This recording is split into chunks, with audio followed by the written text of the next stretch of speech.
cheer. 50 years of love and light, we're here. Celebrating legacy, shining so bright. Imam W. Dean's vision, guiding our flight. Hey, it's the IWD 50 strong in. A journey through the past, where dreams transcend. From his wisdom we rise, we thrive.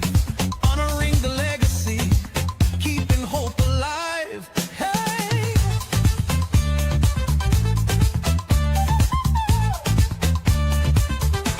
3 days of joy, a multi-generational call. New leaders emerging, we're growing tall. From community life to human excellence, together we strive to magnify this great existence. Hey, it's the IWD 50 strong in. A journey through the past, where dreams transcend. From his wisdom we rise and we thrive. Honoring the legacy, keeping hope alive. Hey, yeah, yeah, yeah. A cultural extravaganza, performers on stage. Come celebrate our story, help us turn the page. With every heartbeat, we work and play. In the spirit of unity, we chart our way. Hey, it's the IWD 50 strong in. A journey through the past, where dreams transcend. From his wisdom we rise and we thrive. Honoring the legacy, keeping hope alive. So let's raise our production and let the world know Imam W. Dean's leadership will forever glow. Together we celebrate, together we stand. 50 years of guidance, we work hand in hand. Hey, it's the IWD.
let's look at the verse. We're going to start with the verse. Now there's maybe two or three Arabic words I use. So I'm not going to do Arabic. Y'all ears are not ready for the Arabic. Because how many of you heard, I didn't get a chance to hear, I heard Omar, and I heard Layla, and Rabi. I didn't hear Zara. So how many of you heard Layla? Layla was the last one. Raise your hand. Okay. How many words could you pick out when Layla was reciting? Raise your hand. If you could pick out 3 words. Okay. Because she read fast. Yes. And because they're kids, they're young kids, and they're probably nervous, and you know how it goes, right? But you saw something. If she would have went slow, you still would have. Still would have. So don't worry about it. Right? Okay, what I'm saying is, if I use Arabic, your ears are not trained to hear it. Your eyes are trained to see it. And now if I put something up on the screen and show you Arabic, all of you will be with it. But if I speak it, you're not with it. So I'm not going to speak it. To impress you, you already hear it. You ain't got nowhere else to go, except check out and get back on the flight. And I want to make sure you have time to do that. Okay, that's why I don't do the Arabic in the public like that. Because I have something to say, I want you to hear it. But it's coming from the brain. Trust me. And I'm sure we do because we're mighty students. So Allah says in the Quran,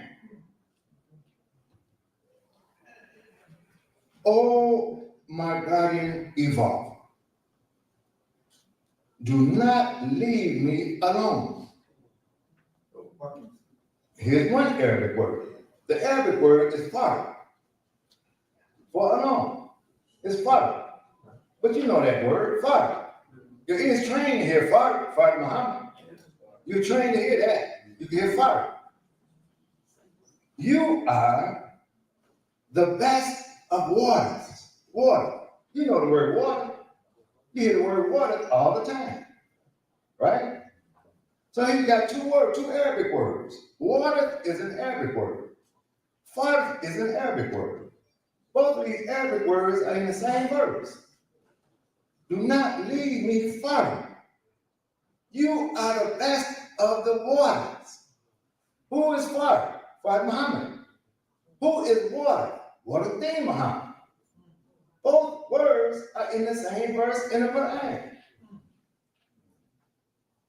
Yeah, go back and look. That's where we're starting from. Now, this is Zechariah. This is the prayer of Zechariah. Who is Zechariah? You know, they pulled straws to see who would be in charge of Mary. And Zechariah pulled, I guess, the longest straw. But it wasn't by itself. It's a group of them. Now, I'm not going to do this literally. Go back and look at mine. And he got to go back, he got to report to the group every now and then. But what do I say? Don't say anything. Just use some signs. Teach and go 3 days teaching in signs. Father Muhammad spent 3 days teaching in signs. That's our history. We're talking about where we started with the Quran, our history. He taught in science for 3 years, we say, then he disappeared. Right? But it wasn't one man by himself. Now I'm gonna say things I'm not gonna qualify. You've heard it before, I'm not qualified. I'm not gonna prove to you I'm a student of W. Muhammad. So the one man wasn't by himself. It's a group of them. But one of them pulled the longest straw to go check on Mary. But when he went to check on Mary, she was already being fed. When he went to check on the imam, he could already prepare the meal. You follow? Okay. So now let's talk about Father Muhammad. That's where we start. The question is, here is this man, he comes. He didn't come alone. They have a scheme. They have a scheme with Mary too. But every time they go, she was already being fed. He has this scheme. He has this plan. Right? Now, I'm not going down the path of him having a devious plan. I'm just saying he has a plan. What's the plan? They're looking at these people. He's looking at these people, and these people have a social problem that has affected them because of slavery. His own people were affected by the same group, the colonizers, the slave makers. They're the same group. Colonizing, slavery, same group. But we were maybe affected adversely more than any of the others because we lost everything. They were able to keep their names. We'll let you keep your rituals. One thing you're not going to keep is the ability to read the Quran and be inspired by it. We're going to inspire you. We're going to tell you what's morally right, what's morally wrong. We don't want them, we do not want them being inspired by the Quran for the Quran to tell them what's good, what's bad, what's right, what's wrong. We're going to tell you when you can have an abortion and it's okay, and we're going to tell you when you can't have an abortion and it's not okay. We're going to tell you when you can smoke marijuana and it's okay. We're going to tell you when you can't smoke marijuana and it's okay. We're going to tell you when you wear the short dress all the way up, unrevealing, it's okay. And we're going to tell you when it's not okay. We're going to do it with the power of our own mind, and we don't want you going in the Quran and letting the Quran tell you. This is the whole world. Now we're in this. So he's looking at this group, and he has a plan.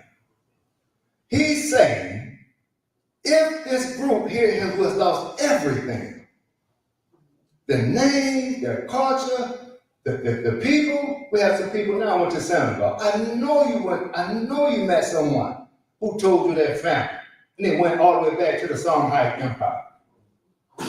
And tell you my grandfather, my great-grandfather was amongst the Songhai. They tell me they're gone. They just started going back. My wife, they see my wife. They see my wife. They said, Auntie Hanan. Now we just got off the plane. Auntie Hanan. And she said, just natural. How am I your auntie? And they told her. They went way back. And they started down the line. All the way down to my son and my daughter-in-law. And that's why you are auntie. They didn't do like we do. They didn't make it a saying. Oh, we call everybody auntie. No, they went down the line. I said to my wife, I whispered, don't ask that again. Yeah. Because why? Their family history wasn't broken. Ours was broken.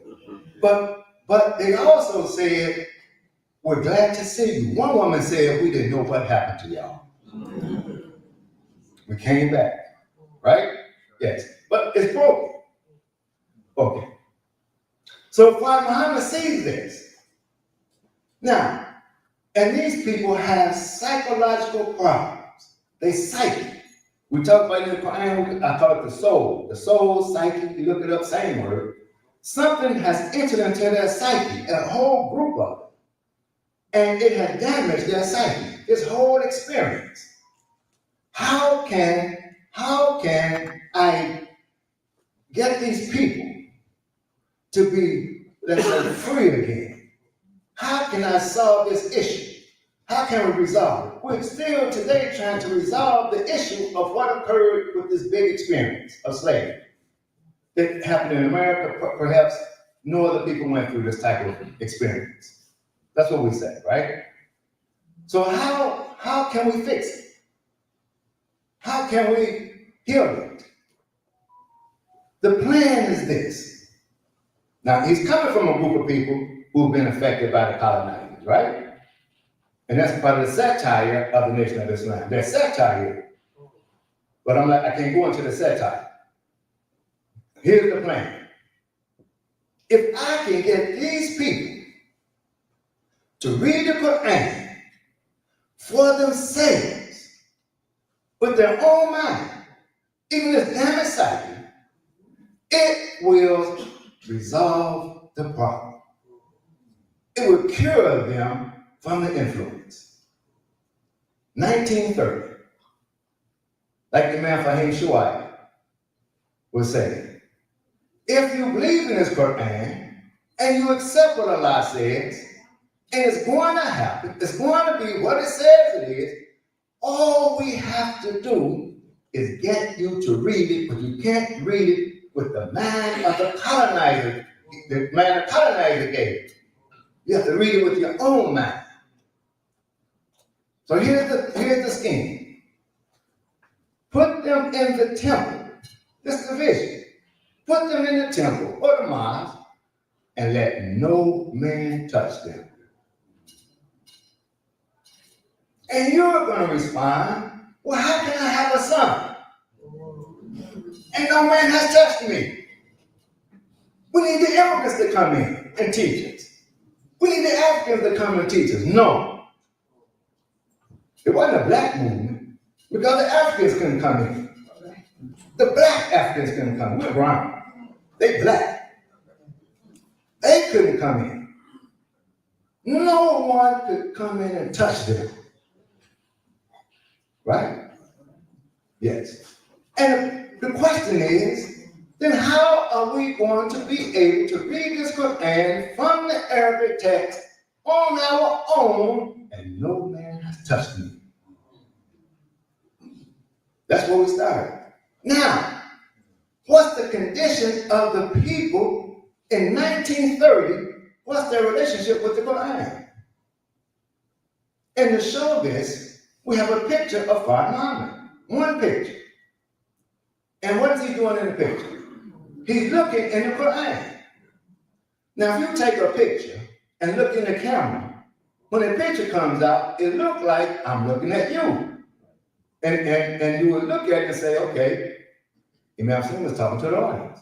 But if I turn and talk to the camera, now when you look at the picture, it's not looking like he's talking to the audience, he's talking to something else as the object of his conversation is pointing somewhere else. So that's the orientation of the whole picture. So the picture is not Fard Muhammad. Do not leave me, Fard. Stay with me. All this connects me. Do not leave me, Fard. So the picture is telling you the objective of this picture is not this way, it's here. It's this book. Yes. And you've heard it. If this is God, he's not God. But what God going to read in the book? You've heard it, right? I have to bring it back so you put the logic all together. Okay, well here's the question. If he's not God, and he's not God, then how would you see him? Are we to just erase him out of our history? Then how would you see him in history? We can't see him as God in history because he's not God. He didn't say he was God. He said, I'm not even qualified to be called a prophet. You've heard the lectures, right? Then who is he then? You know who he is. He's Master Fard. He's the Master. And he is the Master. And once you learn to read this Quran for yourself, and you look back in your own history, we will declare he's the Master. Yes. And how he did it.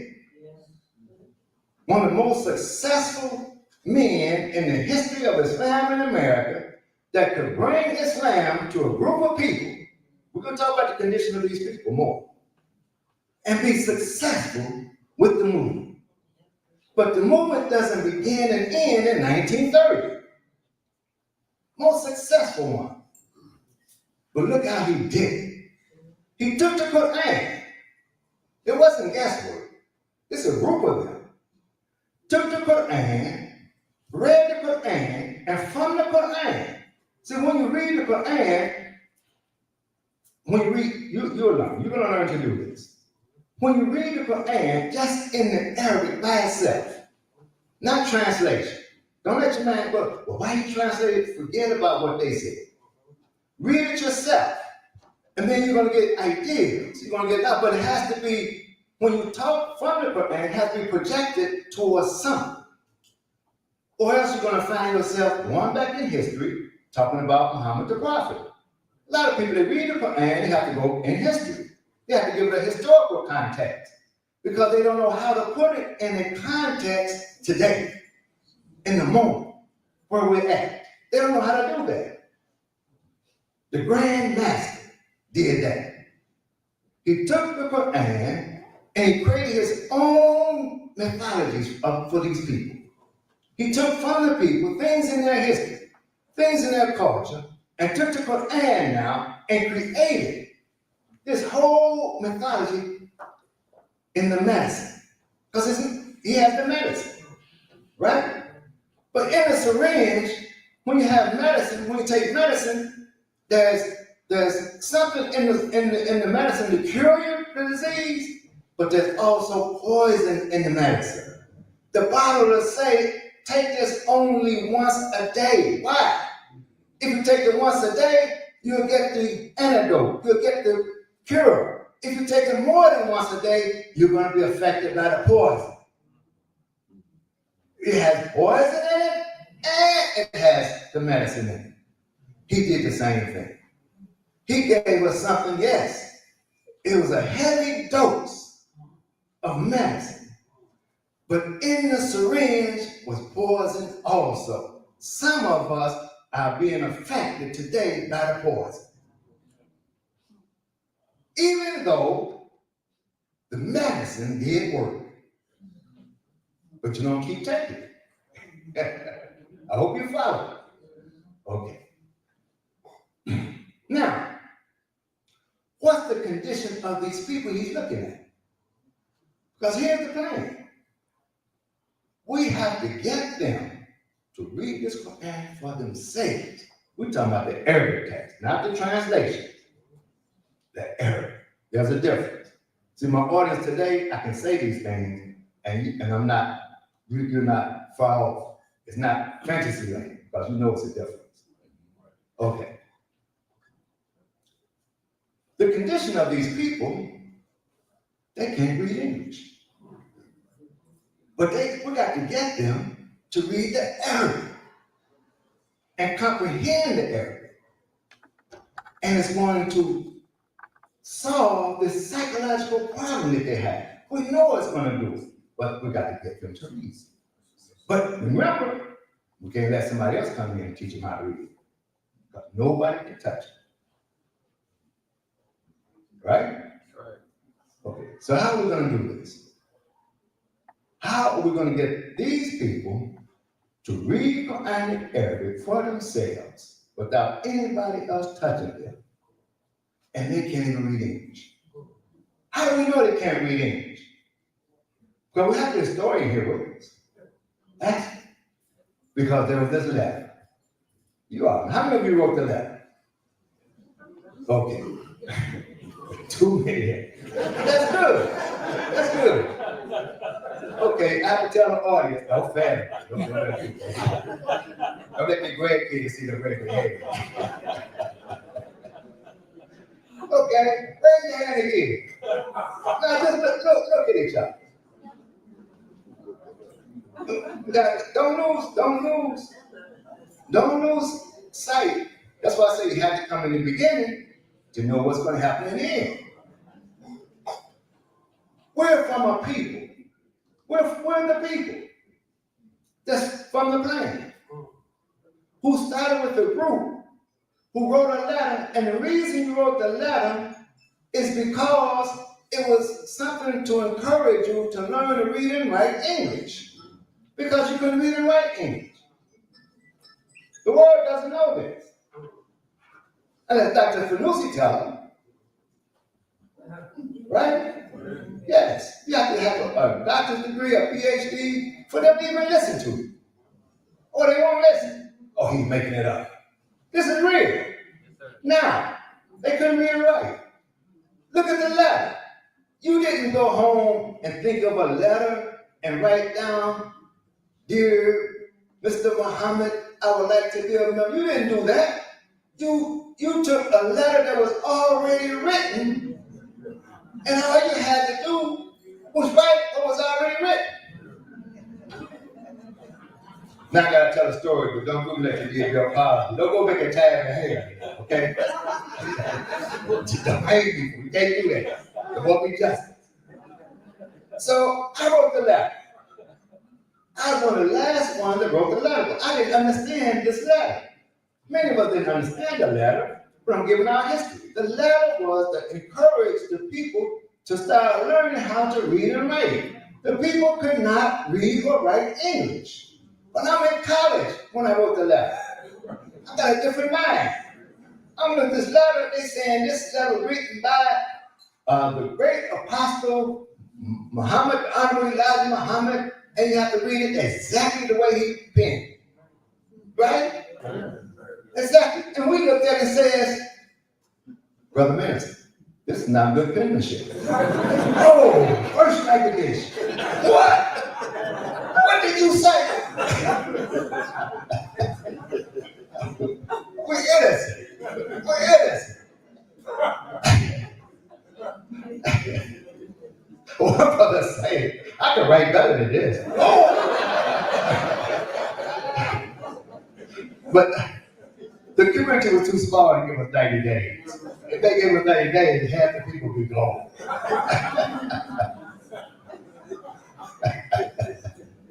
Because you got that, you might get killed for that. Who knows, in 1930. Just the people. So, how come we can't type it?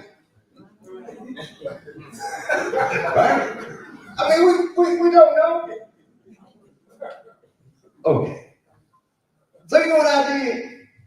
I said, well, can I take it home and work with it? So yeah. So I did what a college student normally does. I took some onion paper, put it on top of the letter.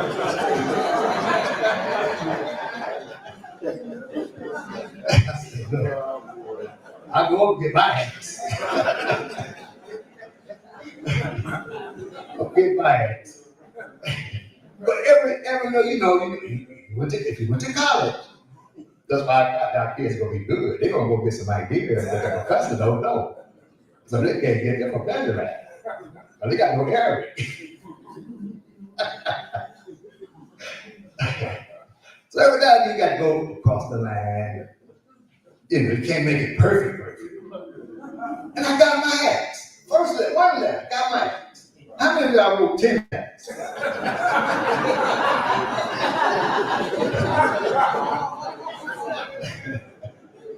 This is our commitment we have. This is our history. That's the letter. That's the history of the letter. But now look, how are we going to get them to read the book and inherit it? Now let's go to the scheme. The great master, we know he has some schemes. He has some plans. Some of us get upset about him, but it's just, you got to live in the condition. Put yourself in that condition. He's African, even today, right now. Don't you know there's people right now today, Mount Saline? You're teaching Arabic? Yes. What are you doing? I said, I'm teaching them congregations, 10 forms. Are they African American? Of course they are. Because Mount Saline don't teach them African American. He said, they ain't gonna learn. He said, the African American, these are scholarly people. They're not African American. They say the African American just want to sit in a classroom for about 15 minutes and be called a sheikh. He said, they don't want to learn. I say, I don't know. I'm one of them, so what the heck? Right? I can't jump out. I could. They invited me to. Then they say, Imam Salim, guess what? You should be the imam. Sometimes to Mali students. so I can say what I want to say.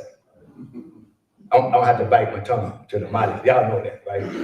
They say, Imam Salim, you should be the imam of all the African Americans of Detroit. All of them. But you're not an imam of no masjid. You should leave them and join us. Yes. I have a witness to the conversation. And they're my friends. I call them my friends. I only have one friend. One friend amongst them. But you know, I'm not a bad guy. So I say, really? Because I'm curious of where this is going. So I got to get more. I got to hear more. So I say, really? They say, yes. They say, you even look like us. It'll be easy. Oh, yeah. This is true. This is not common. This is true. So they said, what do you think? I said, you know the story about Abu Lahab? When the surah was revealed? That's why they liked it. They liked it. And they said, yes. I said, when his wife heard about it, because the surah was about him and his wife, she was furious. No, this was it. Before I get to that part. They say, when you talk about the Quran, we understand you better than when Imam W. Muhammad talks about it. Oh, they got me now. They got me. I said, really? They said, yes. We hear him, but we don't understand him. But when you talk, you're fresh. We understand you. I said, So I said, there was no out there. So I'm telling the story about Abu Lahab. I said, his wife became furious. And she set out to kill the prophet because of that surah. So Abu Bakr and the prophet, may Allah be pleased with all of them, they were sitting together. And she came up, but Allah caused her not to see the prophet because she was just out of her mind. She was furious. She didn't see him. I've had that experience with the man 2 times. One time I lost it. I know the man when I turned around, I said, where's the man? I couldn't find him. He's supposed to be following me. But anyways, she didn't see him. She said, where's your friend at? I heard what he said about me and my husband. You tell him when I see him, I'm gonna kill him. And I go back and say, okay. So here's the moral of the story. I said to them, perhaps Allah calls you not to see the man.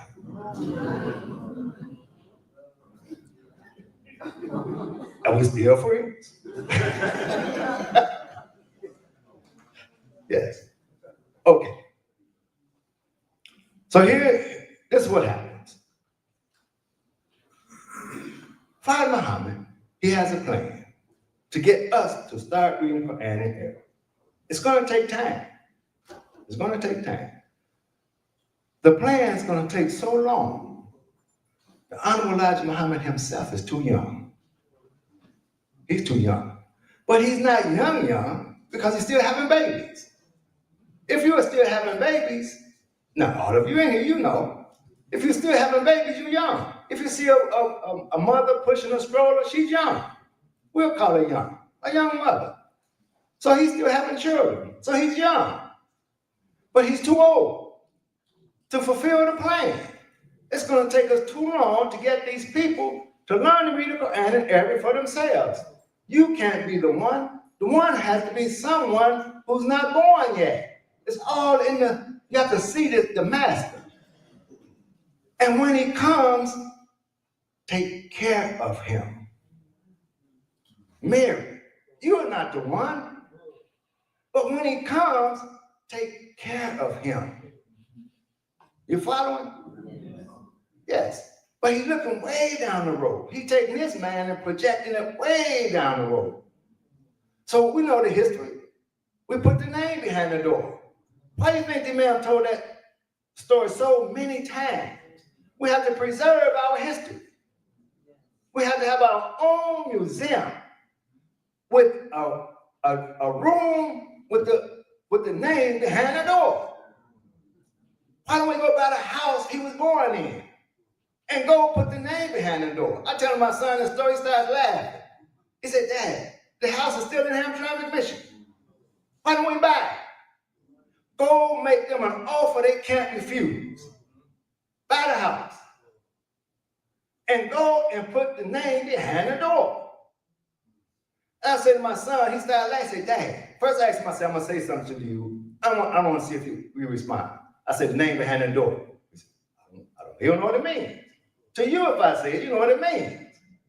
Right? I tell him the story. I said, we need to buy the house. He said, Dad, he started laughing. He said, you mean you're going to buy the house with the name behind the door? I'm saying, yes. And guess what? I'm going to charge $10 for you to go in the house, if you got to go upstairs, wherever this door is, and look behind the door and see a name. You're not going to see a name etched from Father Muhammad. You're going to see a sign that says, this is the door that had the name. That's what the sign is going to say. You're going to pay me $10, you, to go and look at this sign and say, this is the name behind the door. The first year. How many of you will pay me $10 to see that? That's what I'm talking about. The next year, you're going to pay me another $10. How do I know? How do I know you're going to do it? Because when y'all come to Detroit, you say, take me to Motown. Oh, what was it? What? Oh, wait. The sign said Motown. We say, yeah, that's Motown. No, stop, go back. I got to see this. It's at night. Come on, it's at night. No, I got to get it. I got to see it. Oh, man, this is Motown. I ain't never been to Motown. I went to Motown one time, I was outside. I ain't never been inside. You understand? But you would come and pay $10 to go in Motown and to see a 45 with Stevie Wonder's name on it. That's all you want to see. Yeah, but it does something else psychologically. We have to build our own national museum. We have to build it, and we have to tell our story. Our story has to be it. We have a beautiful, this is a mythological story. Today, you're talking mythology. People wrote a letter to get an X, and they got the X because they couldn't write their own name. So that's what the X was. When you can't write that, you just put an X. Okay, so here's the scheme. Father Muhammad gives the Honorable Elijah Muhammad 2 Qurans. He gives him 2 Qurans, and he says to him, this is the Quran, this one is for everybody to read. But this one is especially for you. It's all Arabic. It's yours, and don't let anybody else touch this book. Don't let them touch it. Put it up, take good care of it. It's for you to read only for you. Now, of course, he doesn't learn to read Arabic, but he has 2 sons, right? 2 sons. Now, Adam had how many sons? No, he didn't. Adam had a lot of sons. But we only know 2 sons, right? Jacob had how many sons? 12. But we know 2 sons, right? We know Joseph and his brother, right? We know the 2 sons of Adam. Abraham had how many sons? 2 sons. You go through the Quran. Luqman had how many? 2 sons. He had 2? How many was he talking to? 2. So in Luqman, he says, yeah, bunayya. But he's talking to 1. So it appears. But bunayya, it sounds like he's saying, oh, my 2 sons. You know Arabic. If you take the door and you're going to put the pronoun on the end, my, you drop the noon, right? You're going to drop the noon, and you have to put it in the accusative. So you got to say aini instead of ani. You drop the noon, then you can say I, bunayya. And then you're going to say, yeah, for me, my. So it looked like it's two sons. Yehabuniah, how it looked. Not like how it's translated, how it looks. My two sons. Adam says, Yehabuniah. Joseph's father says, Yehabuniah. Look like he's talking just to Joseph. But he said, my two sons. Of these two sons, one is the spiritual son, and one is the practical son, we would say. These are the two sons of Adam. Abraham had two sons. We argue about which one was he going to sacrifice, the spiritual son or the practical son. The Christians say he was going to sacrifice the practical son for spirituality. The Muslims say no, he was going to sacrifice the spiritual son for practicality. And today we're still like that. We're going to sacrifice one of the sons. But if you read the Quran, neither one was to be sacrificed. We'll have the son, the practical son. He understands the material world, how to get the benefits out of the material world, and what have you. And we have the son that knows how to get the benefits from the spiritual world. Oh, my two sons. So now Elijah Muhammad has two sons. One son was the practical son that we sacrificed. And the other son was the spiritual son. That's what they became. One became the practical son, one became the spiritual son. So he sent his two sons to learn Arabic. Not all the sons, these two. He's following it. See, I'm putting the Quran with you. To go and learn Arabic. To make sure they learn Arabic, right? So they learned Arabic. Now was the time to go get the Quran. That was just for me. I only trust my son to tell me what it's saying. You follow? And that's why he has to send his two sons to learn Arabic. Because someone is going to have to tell me what this special Quran is saying for me. I only trust my sons. I don't trust nobody else. The two sons get the Quran. They sit down and they read it. And they look at each other and they say, who's going to be the one to tell him this Quran is no different than all the other Qurans? You get it? Who's going to be the one to tell him?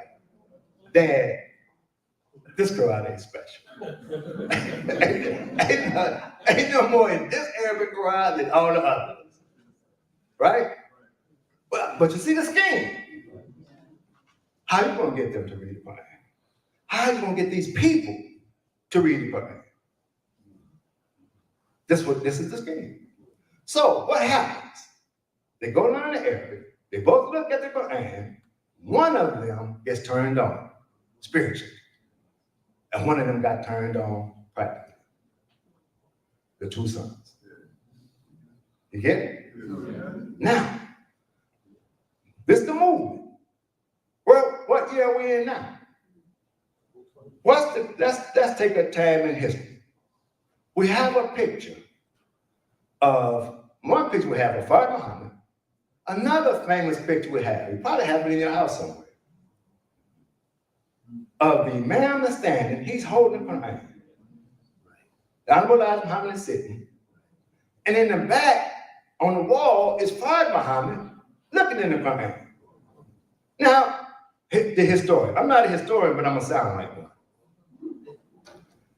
The historian will look at the picture and say, and look at their history. They'll say, okay, the man in the picture on the wall, he's a young man. He's not an old man. He got black hair, long, comb well. That's a young man, right? When he took the picture, he was a young man. The man that's holding the Quran, in the picture, he's a young man. But we know the man on the wall is older than the man that's holding the Quran, though they appear to be the same age, right? So, but time has passed. So what year is the man in the picture holding the Quran? What ear is the man in the picture behind them looking in the Quran? Anybody would think they're in the same time. They're the same age. But no, they're not. One, we're talking 1930, that picture. The other picture, we're talking when? Anyone have an idea? 1960. Okay, let's take 1960. We were at 30 years later, 1960. When the man in the picture is holding the Quran in 1960, what's the condition of the people of the community in 1960? How far have we come to the goal? 30 years later, you say. Where are we at? Can this group of people read the Quran for themselves yet? Then we're still in the movement. This is a Quranic movement. Because until we can read this Quran for ourselves and think from it for ourselves without being touched by other people, the psyche is not going to be cured. This is a master plan. That's why we call him Master Father. Yes. And the Imam who's holding, he reads it. He said, aha, I see how he did it.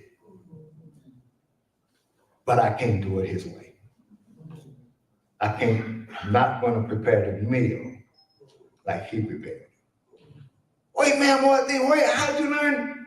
Allah gave it to me. Allah showed it. Mary, where you get this from? Allah feeds me. In the words of Imam W. Muhammad, if it was you, I'm putting his words in my words. So don't charge me for not saying it right. Think about it. If it was you and your plan, you come back 30 years later to check on the community. Because it's your plan. If it's my plan to say Molly's going to be here, I go away, I come back, what do you think I'm going to do? I'm going to go check on Molly. Let me see where Molly is at. So when he came to check, he says he never came back again. He was checking on the community. What man is the community? So he didn't have to come back again because he could see that Imam W. Muhammad can prepare the meal, but it was his own meal. He didn't prepare the meal like he did. He didn't prepare the medicine like he did. You follow? Yes, but he calls him the master. Yes, I would call the Imam the master. Because one day, I said, aha, I see how he does it. Yes, I'm not boasting. So I go to him. The first time I meet the Imam with a conversation, second time I met him, I didn't know he could remember like he could remember. But I met him. And he asked me, we were talking. He asked me, do you have a question for me? What do you think my question would be? I said, yes. How did you get like that? He said, like what? I said, you know. I said, everybody that like you. What did you do? Because I can see you're not speaking from the English text. By then I could see it. You're speaking from the Arabic text. You can't come up with them ideas from English. But I see it in Arabic. He says, really? I said, yes. He said, okay. You know, the Imam stays calm to keep you calm. So he gets up, he goes gets a Quran, he put it on the table, we sit and talk to each other, he says, show me. I said, show you what? Show me that you can see me from the Arabic text. Show me something in the Quran in Arabic that will show me that you can see me. I said, oh, that's easy.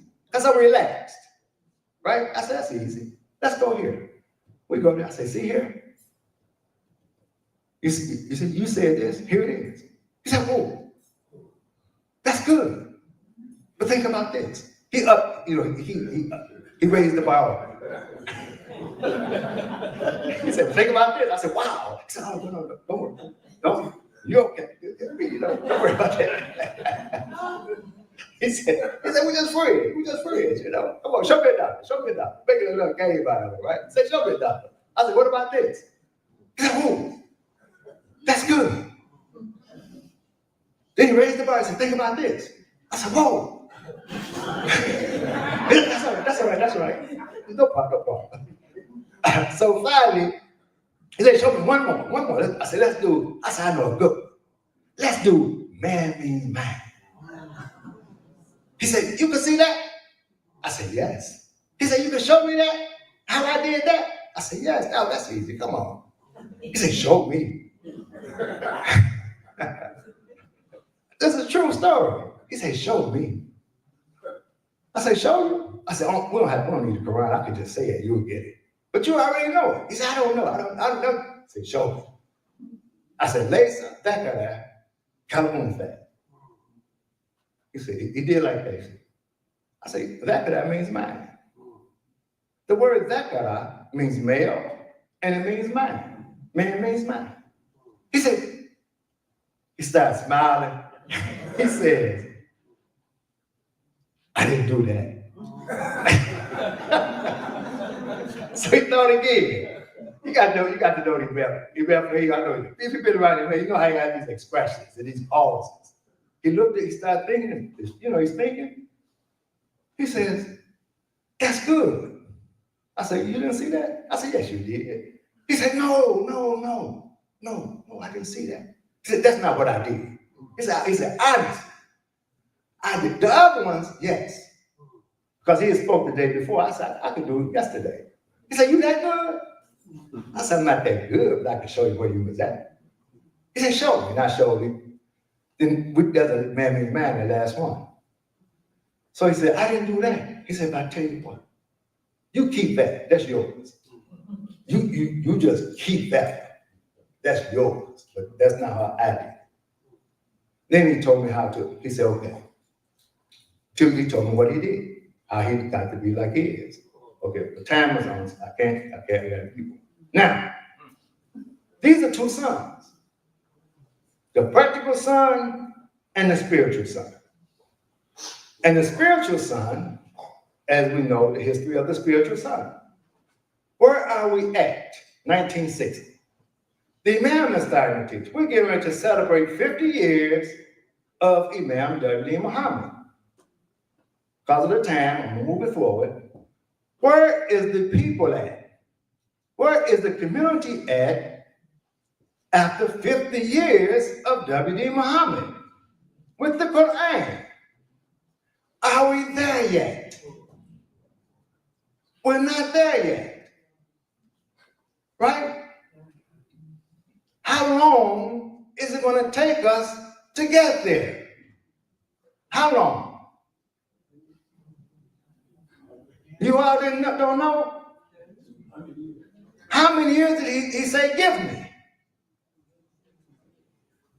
How many did he say, give me? Nobody remembers? He didn't say 1,000.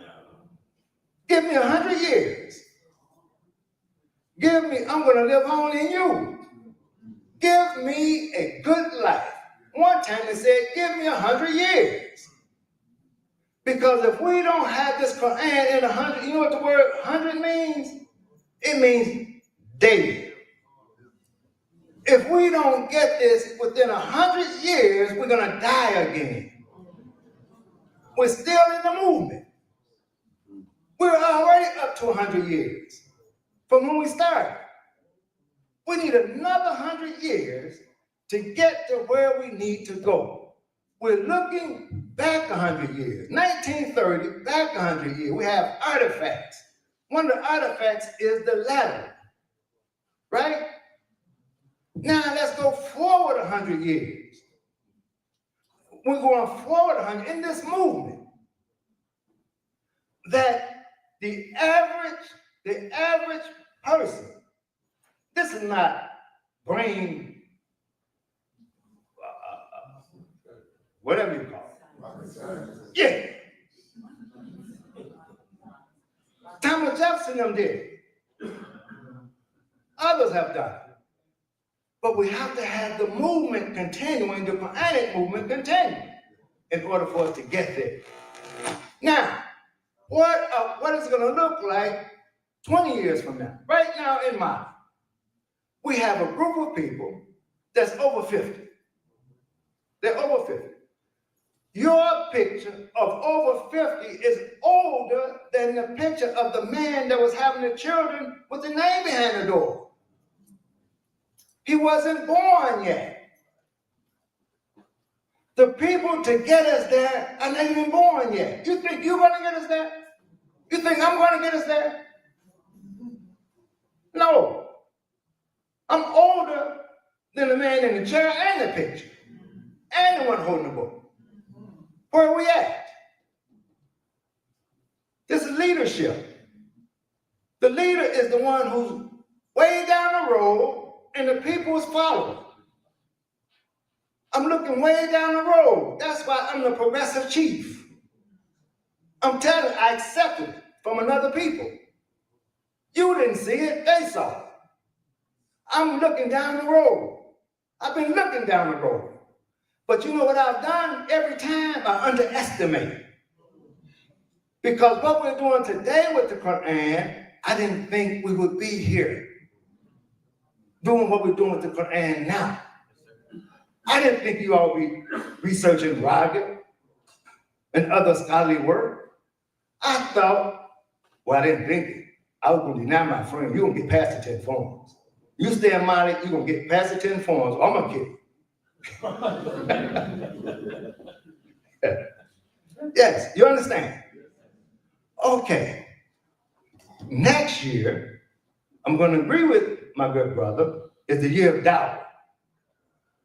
With Dawah, it's not going to look like the Dawah we had 50 years ago. We have to have a new, to get to where we have to go. Where are we going? Next 25 years, the next 25 years, let me tell you where we started with Mali, so I can make sure we're done by 10:30.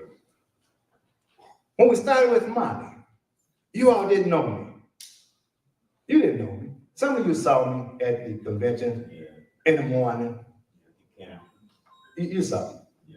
But you didn't know me though. You never saw me with I'm telling you stories that me and Imam had. You didn't know me to have a relationship with Imam.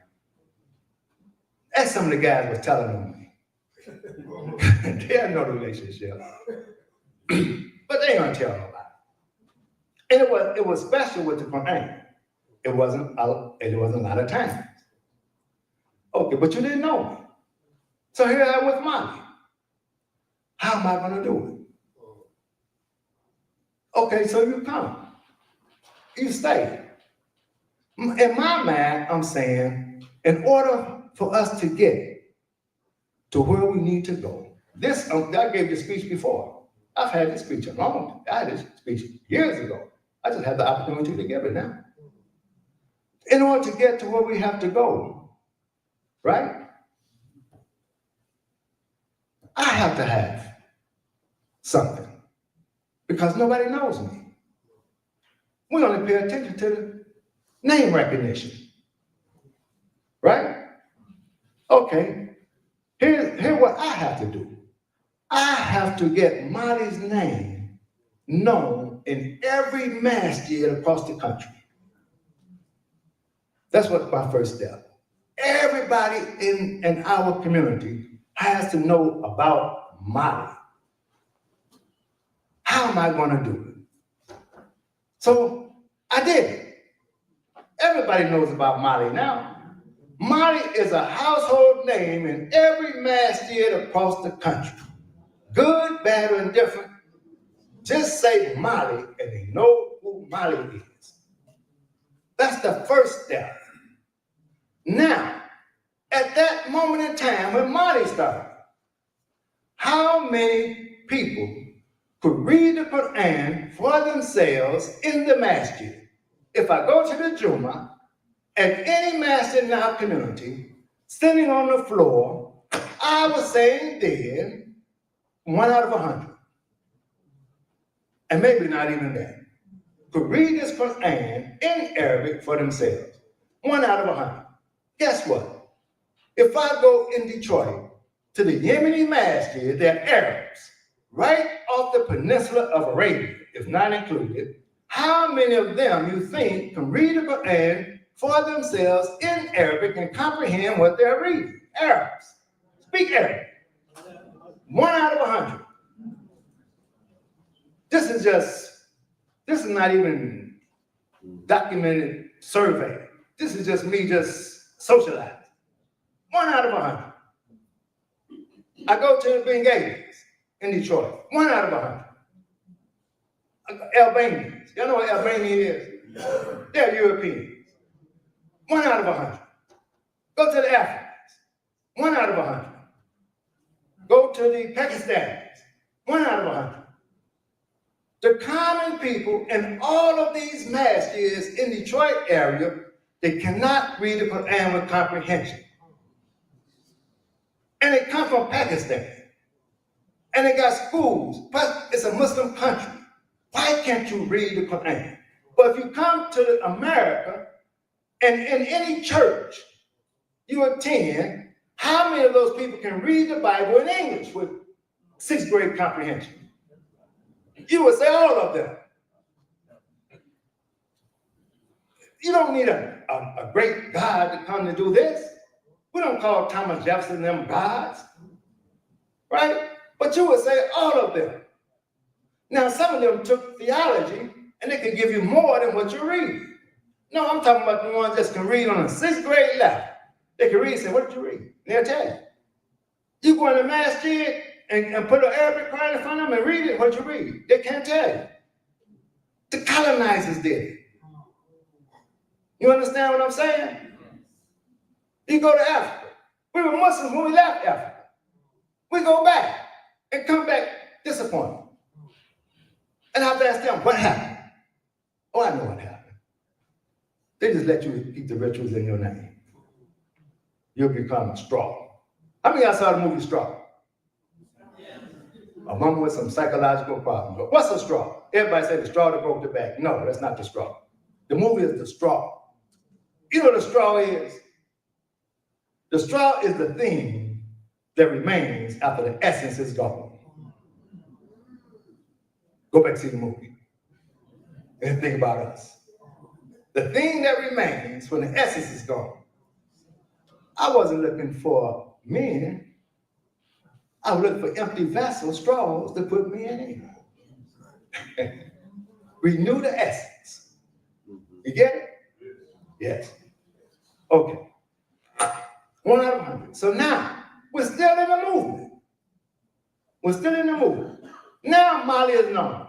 Now if I go to the masjids in our community, I might say 2 out of 100, and 1 of them went to Mali.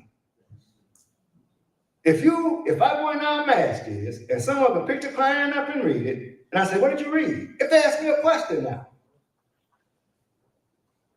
I was 28 when I asked the man that question. I wasn't like, but now I was 28. If I go in any masjid in our community and somebody come up to me and ask me an Arabic question to get understanding from the Arabic side, I'll have to assume they have either been to Mali or have been influenced by Mali, or they went to the Middle East or university. But it's not the way of the common people. We have to get to a place where we go in a masjid and if I say, how many people can read this Quran with 6th grade comprehension? Everybody should think, oh, that's the scheme. All of them. How many of you can read English in this group? I have to assume all of them. If one of you can't read English, I would say, what happened to you? Right? It might take us 100 years now. Give me 100 years to read the Quran. And if you can't, we would have to ask, what happened to you? If somebody called you Negro today and they're Caucasian, you would have to ask, don't get upset with them. Just ask, what happened What happened to you?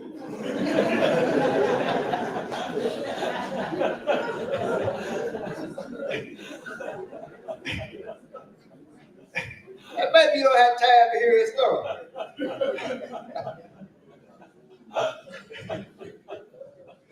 Yes, this is the chronic movement. Now, where are we at right now? Think about it. In our community, that 1 out of 100, is he the imam? No. In the other communities, that 1 out of 100, is he the imam? Yes. That's the difference. He's the imam. He can read, but the people can't read. In our community, the imam can't read, but he's pretending. You ever see somebody that can't read and pretend they can read? Yes. But they don't want you to know they can't read. And they can pretend. I know you've seen it. You want me to show you where you've seen it? How many of you got a child 3 years old? And they take their little finger and put it on a book and be pretending to read.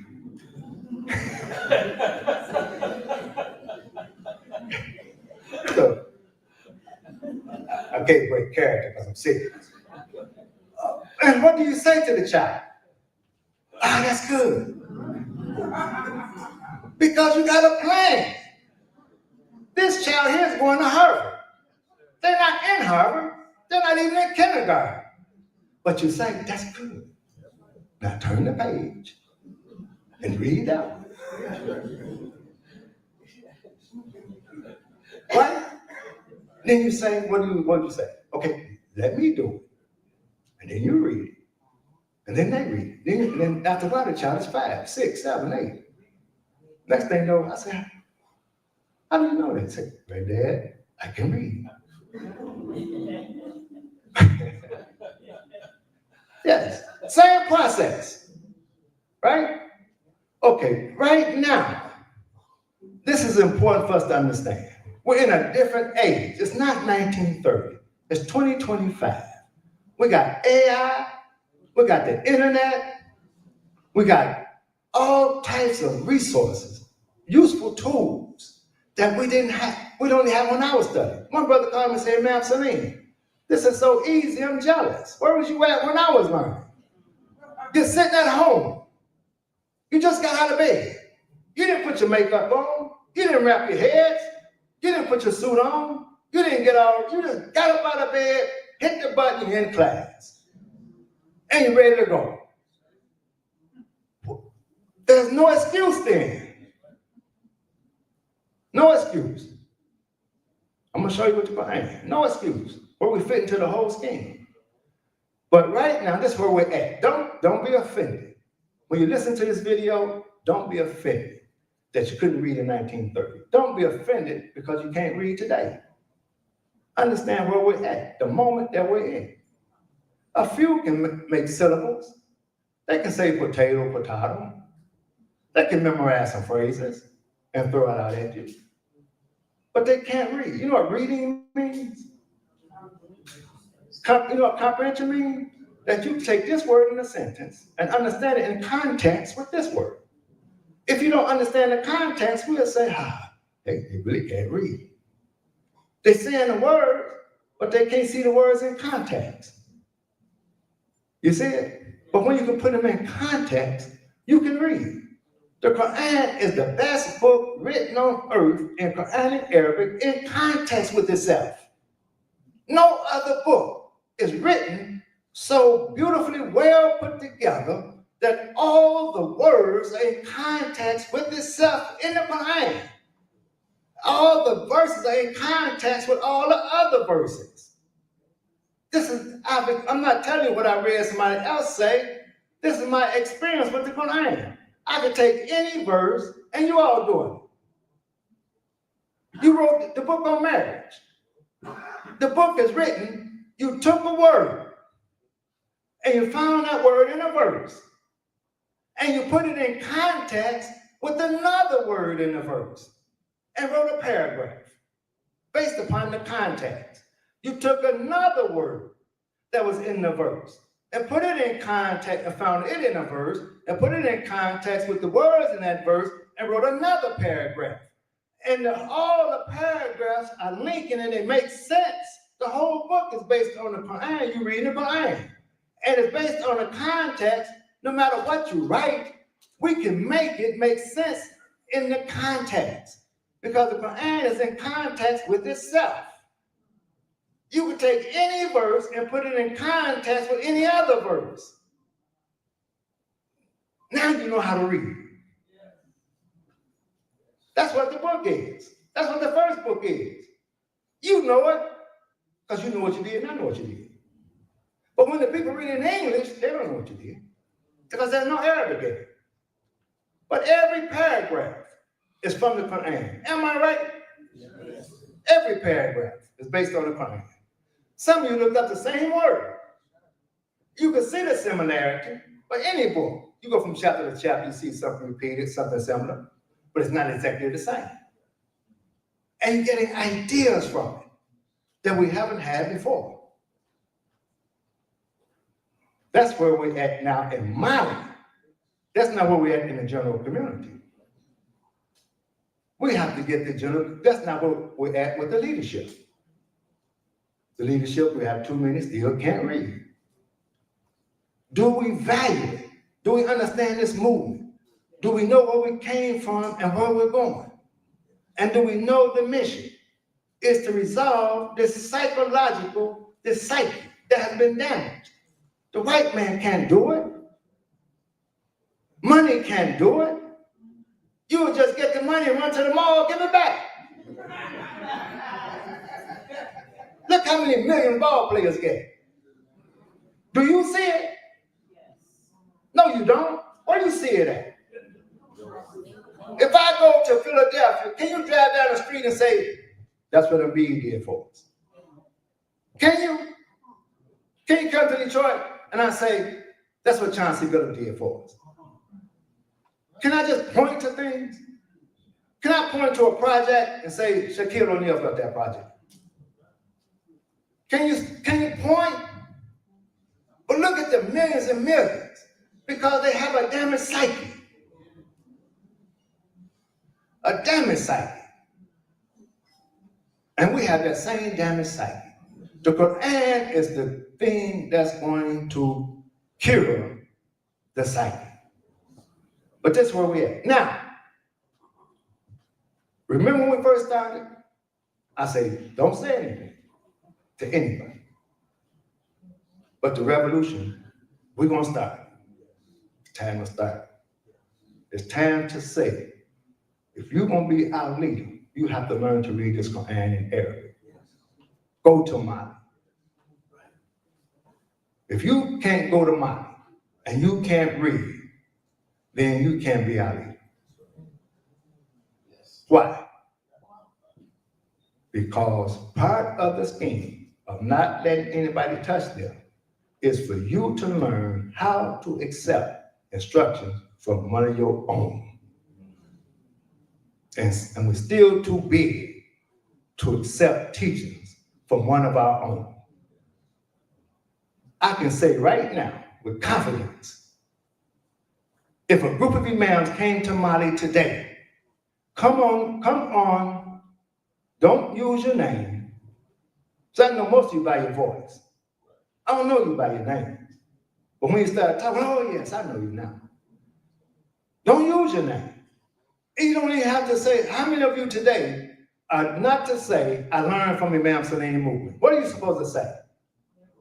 I learned from Mali. I'm not the person, we're not building a personality here. We're building an institution, not a personality. So you don't say Salini movement, you say Mali. I'm just speaking as the one who started the institution. You're not going to always have me, but you're going to always have Mali.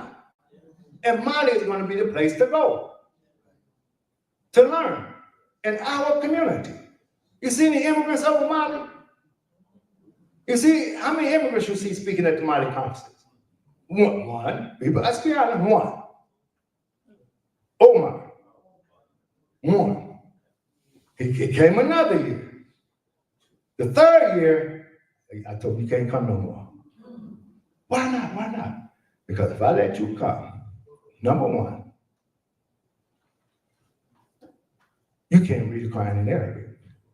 And the people think you can. That's number one. But you can't. Your father could. Your grandfather could. What I asked him? What happened to you? Your father wrote the dictionary. Your father translated Quran. Your mother did this. Your grandfather. Now you want to come to Mali. My question is, what happened to you? You can't read. Because your presentation, you use English definitions. You didn't use Arabic definitions for those words. You can't read. And if you keep coming and we're successful, you're going to say, you did it. And go and look at the movie of Gandhi, where the man had to tell his friend, go home. Because if you stay, my people won't know that they did it. They'll think you did it. So we have to do it.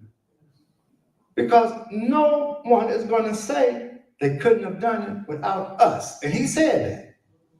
He said, you know, and the man knew you couldn't do it without us. And I said, from the Quran, you wait and see, and we'll wait and see. But you can't come anymore.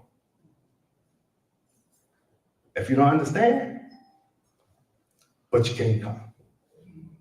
We're going to make it on our own. We got it from here. Thank you if you helped us, but we got it from here. Yes. I got the Imam spirit in me. I got the Honorable Elijah Muhammad spirit in me. Don't call me a racist. Okay, if I am, I'm still working on a psyche too then. I'm not there yet either. And I might not get there. But I tell you what, we're going to get there. Whether I get there with you or not, we're going to get there. To read this Quran for ourselves, it's going to give us true freedom to read it for ourselves. Our leaders, it's time for y'all to understand. We'll grandfather you in if you're over 50, but you still got to come to the classes. But if you're under 50, we're going to expect something out of you. If you're 20 to 30, we expect something out of you. We expect something from Noah. We don't expect her to have a career in Arabic. If you do, Noah, you ain't have no money. You want money, right? You want home. You want friends. You want money. You ain't gonna get it with Arabic. You know, if money was in Arabic, I wouldn't be here. That's a joke. That's a joke.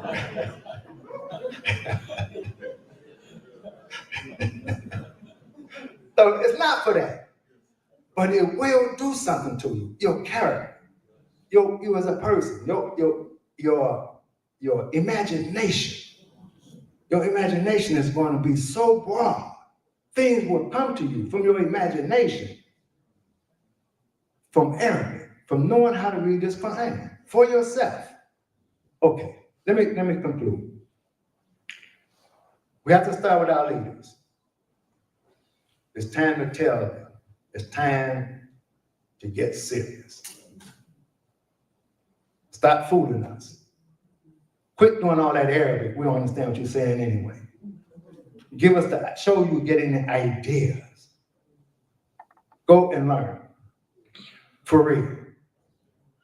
Quit faking. You did good. We're talking about where we're at. But in order for us to get where we need to go, you're going to have to start learning.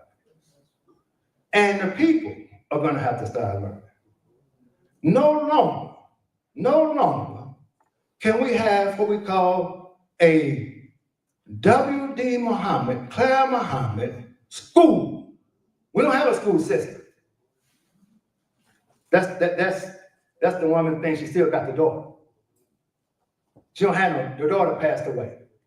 She don't have a daughter. Don't keep acting like you got a daughter that you don't have. You're just a straw. You get it? We don't have a school system. Quit being straw saying the school system.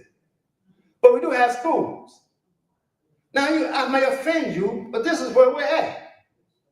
And like I say, are you offended? Who you gonna tell? We're in this moment. I'm almost 75 years old. When you get old, you can say anything, because you're old. I don't need a reference anymore. I don't need a deal anymore. I'm old, right? I thought T-Bell, he say, yeah. He said, if we're still here. It was in his lady, if we're still here. We're at that point, if we're still here. Inshallah, if Allah grant us, you know. So let me say it. You can't graduate with that on your school building. And you're a Muslim school, and you're graduating children who can't read the Quran. You know why I can say this so confidently now? Because you heard Noah. Until you heard Noah, I just be talking. I'm not talking anymore. I can prove it that if you start in the 5th grade, now my heart is with Sahar. Y'all don't know Sahar, do you? In the future, if you hear the name Layla or Sahar or Radia or Imara, if you hear one of those names, that's what I'm talking about, down the road. If they stay, when they graduate, I guarantee you, they're going to be able to read the Quran for themselves when they graduate from high school. I can say that now. I've done the experiment. It works. It's a little boring now, but it works. You know, when a child is born, you tickle the child, don't you? First, make them laugh. You're 50 years old, still want to be tickled. We got to quit tickling people. To get them to learn. Okay? So we can do it. If you can. And I'm not saying shut down the school and teach only Arabic. Half hour, 45 minutes, twice a week, with a little homework. If you're in the 5th grade, when you graduate, I guarantee you, the valedictorian can give their speech from the Quran using Arabic and English. I guarantee you, that's what our graduating class will look like in 7 years from now. I said this 7 years ago.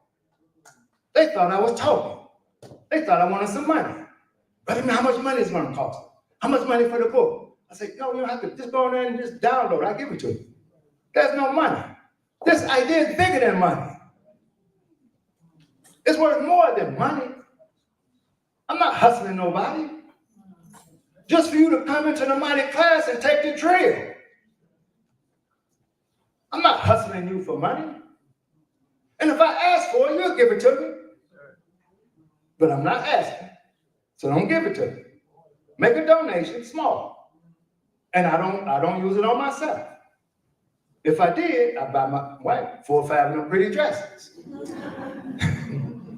Well, she looked pretty without those dresses. Another joke. Okay, let me sum it up. So here are the people. They're in the wilderness, right? All they want is lentils, onions, potatoes. They want the food from the earth. That's all that we don't want. But Moses said, no, there's spiritual food.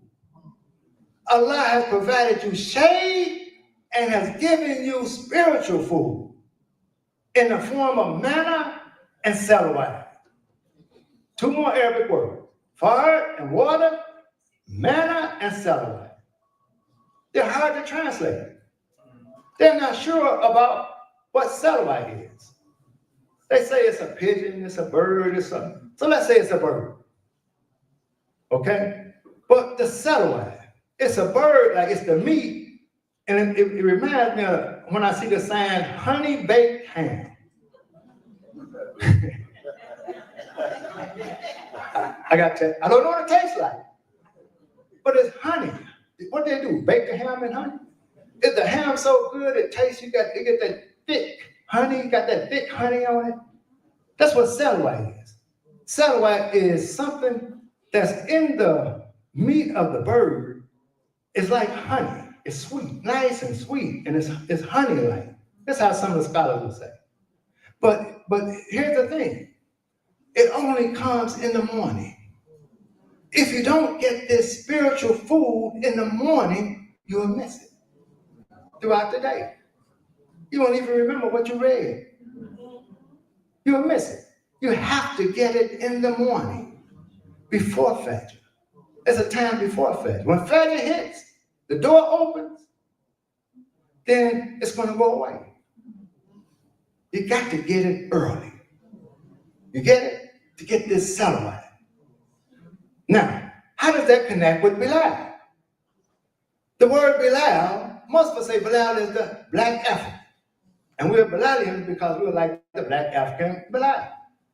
Let me give you a little more for Bilal. Bilal means that freshness in that early morning dew, when the dew falls on the plant life, early in the morning, it's a certain freshness to it. You can't get that freshness after the sun comes. It's going to go away. You can still get the vegetables, but it won't have that freshness to it because you have to get it in the morning. Do you all understand? This is Bilal. So in this movement, if we're going to be Bilalians, we're talking about the Quranic movement, we have to be known as a people who are up before Fajr, getting the cellulite from the Quran. The Quran is our bird. How do I know that? Because our flag is the Quran and it's in the form of a bird. One bird, not four birds. One bird. And the cellulite, if you want to get that good sweetness from reading the Quran, you have to get it in the morning, or else it's going to be gone. Take 4 from the bird. It sounds good to say 4 birds.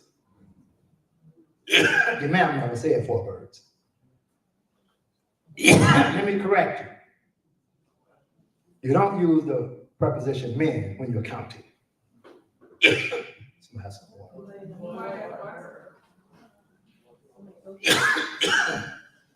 Okay? We're almost done. That's when we get to where we have to get to. The Imam has that spirit.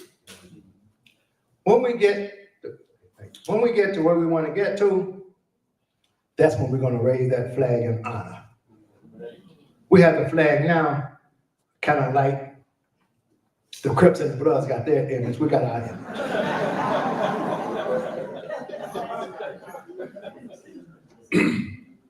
They belong to their group. We belong to ours. We put the flag anywhere and everywhere. Some of us don't even know what the flag. When I say the flag, you have to think about what flag. That flag, we'll have honor that flag.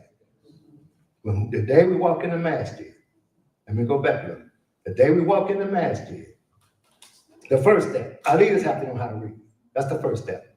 Second step, how many of you, we could almost say today, that in all of our families, there's a Muslim.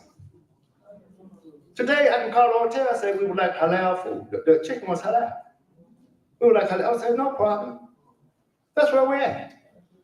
There's a Muslim in all of our families. In every family, as we're going down the road, 25 years from now, in every family, there's a Muslim. In every family, there's someone that can read the Quran. And that person in the family is who does the wedding. That person does the gymnastics. That person does what we get Brother Imam to do. You go to him in your family. Then we go another 25 years. everyone in the Muslim, raised in the Muslim family, can read the Quran for themselves when they graduate from high school. Or else we have to ask, what happened to you? That you can't read.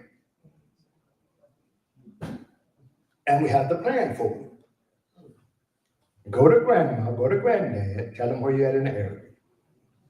Do you know your conjugation? Do you know your 10 forms? Do you know the grammar? Do you know the moves? Show me. Amen. Oh, you can see that? Show me. Just show me. You know, they'll learn. That's where we want to be in this movement. From where we started, where we want to be, in Mali. Mali is the leading institution in our community to learn to read Quranic Arabic with comprehension. It's Mali. It's a fact. Anybody want to challenge me? No, there's one other place. There's one other place. I got to be honest. Imam Jihad Safi. Yes. He has a school. And in that school, those children that graduate to read the Quran. We don't hear much about him, but I have to include him. He has them every day, so he's the head of Mali. He's the head of Mali because he has a school. Mali shouldn't be the head because we have weekend, 1 hour a week, no homework. If you have the school, you're supposed to be a head of Mali. And he's the head of Mali. All of us have to be like that. If we take this Quran serious, and if we all agree we have a psyche problem, it's going to resolve it. That's where we want to be, and that's where we're headed. So, in the year of the Dawah, as Imam Fahim said, this has to be part of our Dawah program, the Quran. And how are we going to get to where we need to get to? Reading it for ourselves, not from the Medina books, not from Medina, not from here, not from there, for Mali. With the system that we've been going over, it fits us. And we're going to read it for ourselves, see what we see, what we read, and where do we see it at in our life? And how does it apply to our life? We're not going to be somebody else. We're going to be ourselves and applying it to ourselves. Thank you. Assalamu alaikum.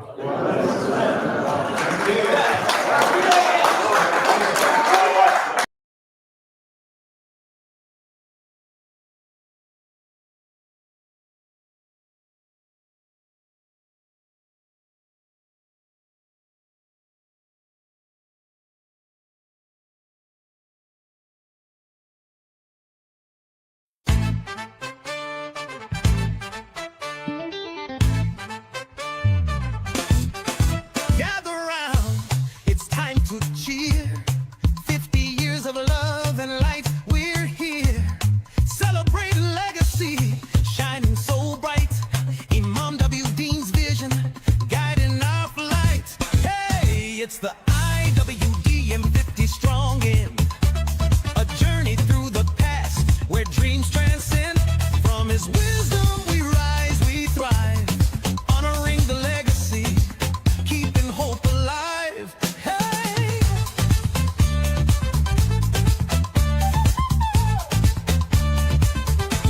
3 days of joy, a multi-generational call.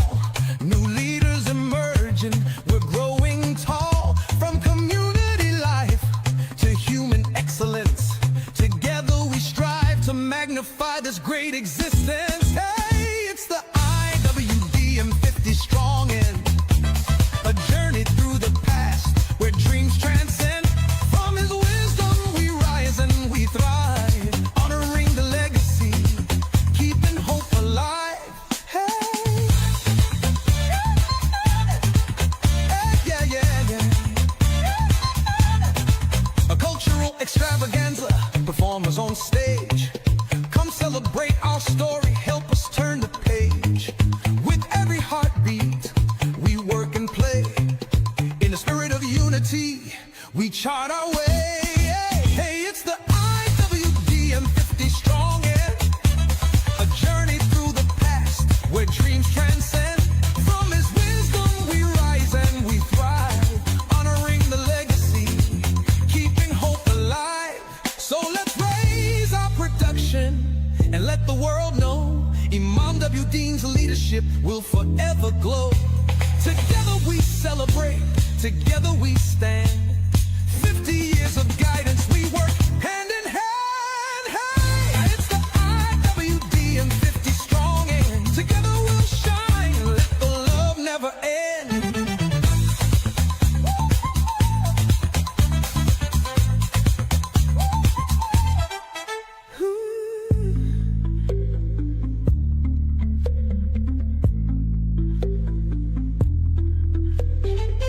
So let's raise our production and let the world know Imam W. Dean's leadership will forever glow. Together we celebrate, together we stand. 50 years of guidance, we work hand in hand. Hey, it's the IWD and 50 strong, and together we'll shine. Let the love never end.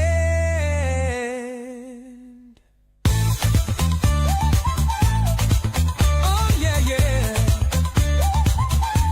Oh, oh, oh. Yeah, yeah, yeah.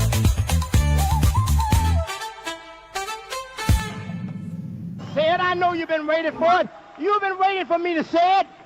We cannot be stopped now.